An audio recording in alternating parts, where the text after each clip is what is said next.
I'm Crystal Cortez, and tonight only, I'll be taking you through what is happening between President Trump and Israeli Prime Minister Benjamin Netanyahu to bring peace to the Middle East. But does Israel really want peace? This conflict affects the United States because taxpayer money backs Israel, and we, the United States, back them diplomatically. The conflict between the Israelis and the Palestinians has been going on for over 3 decades, for several reasons. However, since 2000, there has been an ongoing conflict between the Israelis and the Palestinians over Gaza. I will use the bias theory, agenda setting theory, semantics, and framing to discuss how the media covers this issue.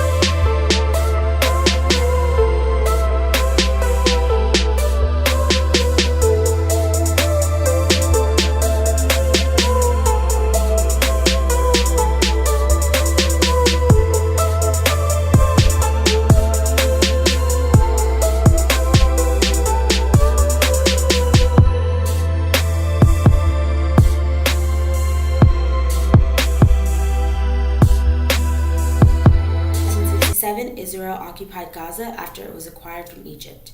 In 2005, then Prime Minister Sharon pulled out the Israeli troops and the Jewish settlers. Gaza is now governed by Hamas, an Islamist group, which prompted Israel to blockade commercial goods into Gaza, so Hamas could not use those goods to make weapons to be used against Israel. The problem is that Israel and Palestine cannot come to an agreement on how to run Gaza. President Trump has partnered with Israeli Prime Minister Netanyahu to attempt to solve this tragic ongoing conflict. A plan had been set by the Obama administration in April 2014, saying that the best way to solve this conflict is to use a two-state solution.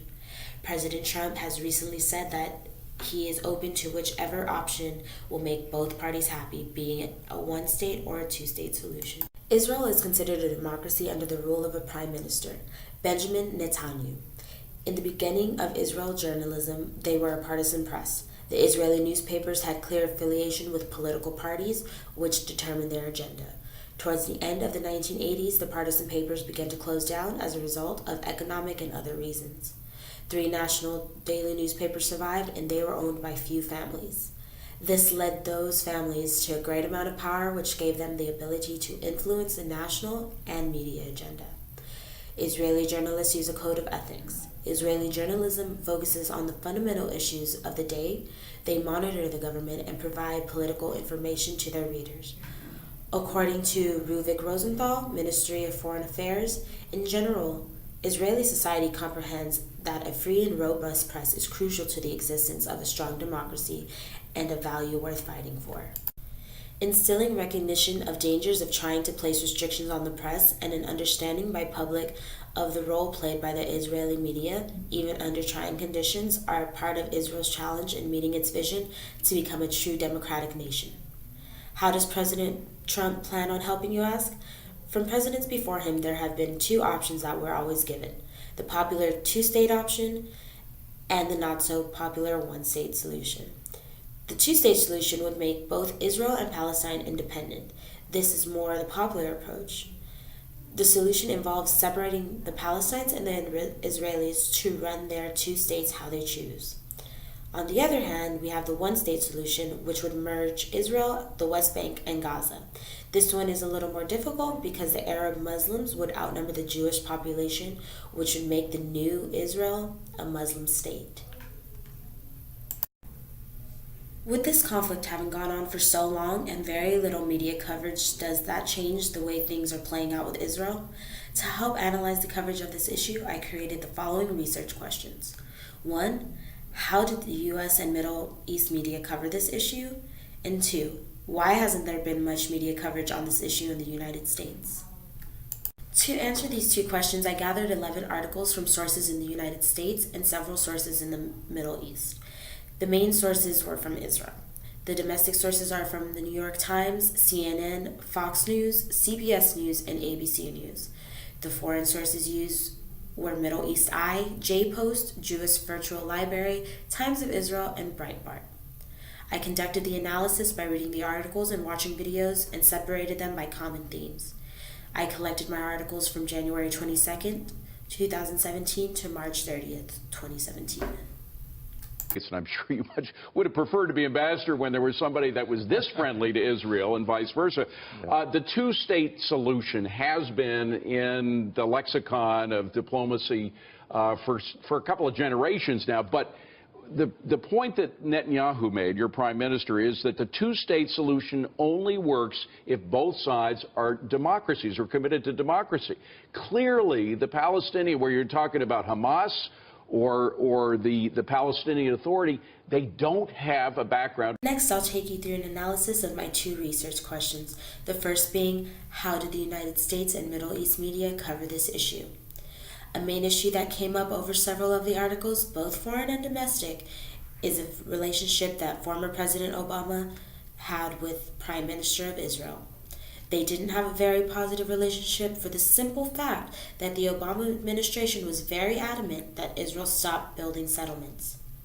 Obama strongly opposed a continuation of building on the land that the Palestinians claim to be theirs, when and if the two-state solution is decided on. However, President Trump has recently said the same thing, but in a very unique way. In the article, Trump and Israel, it states, at least initially it appears that the Trump administration will not condemn Israel publicly like previous presidents and will rightly break from the false view that settlements somehow create an obstacle to peace. They do not. End quote. However, it was later said that President Trump did not fully support the idea of Israel to continue to build these illegal settlements. The only difference is that he didn't announce it to the world like the previous administration. Another example of this is a CBS article that quotes a White House official as saying, as the administration has made clear, while the existence of settlements itself is not an impediment to the peace, further unrestrained settlement activity does not help advance peace. The Israeli government has made clear that going forward, its intent is to adopt a policy regarding settlement activity that takes the president's concerns into consideration. The United States welcomes this. End quote. That statement alone shows the difference in the word choice or semantics of the issue at hand. This administration is framing their statements to make it seem as if they are on the same side as Israel, even though they are not. Question number 2 was, why hasn't there been more in-depth coverage on this issue in the United States? When answering this question, one theory comes to mind, and that is the agenda-setting theory. This theory describes the ability of the news media to influence the salience of topics on the public agenda. Essentially, if the news item is covered often, it is more likely to be thought of as important. The theory is important because none of the articles that I gathered from the United States were breaking news or even primetime news, which means it was probably floating at the bottom of your TV screen while the news anchors were talking about something they deemed more important. When we did hear about this on the news, they framed it in a few different ways depending on the network. CNN talked about how close President Trump and the Prime Minister are, but never really what they were going to do. Fox Network talked about how President Trump was handling this issue better than the previous administration. Overall, in the Middle East, they tend to favor the framing of Fox Network for the simple fact that even though President Trump has told them to slow down on the building, he never said they have to stop. Because slow down and stop can mean two very different things, and that's what makes them different. In conclusion, when all is said and done, the media is how we get our information. By the media covering certain situations with bias, framing, semantics, and the agenda-setting theory, what is it that they really want us to believe? Overall, there has been poor coverage of this issue in the United States. Maybe Americans just don't care. In the Middle East, President Trump and Prime Minister Benjamin Netanyahu have concluded that together they will bring peace to the Middle East. On that note, I'm Crystal Cortez with Rowdy Nation, signing off. Good night.